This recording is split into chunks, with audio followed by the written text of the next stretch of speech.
Hello everyone, welcome to Sunday shorts. আজ আমরা almost 13 বছর পর যাচ্ছি সিটি সেন্টার টু, তাও আবার আমাদের রেজিস্ট্রি ম্যারেজ অ্যানিভার্সারি সেলিব্রেট করতে।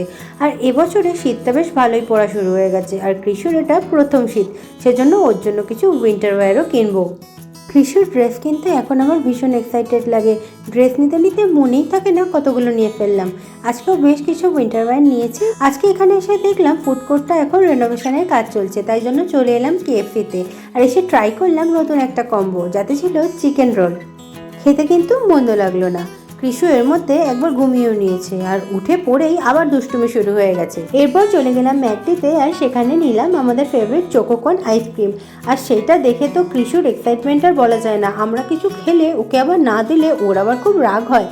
ওর মান ভাঙানোর জন্য ওকে একটু আইসক্রিম মুখে দিলাম, আর দেখো ও কত এক্সাইটেড আর ভীষণ আনন্দ পেয়েছে। কৃষুর সাথে আমাদের ফার্স্ট রেজিস্ট্রি ম্যারেজ অ্যানিভার্সারিটা দারুণ কাটলো।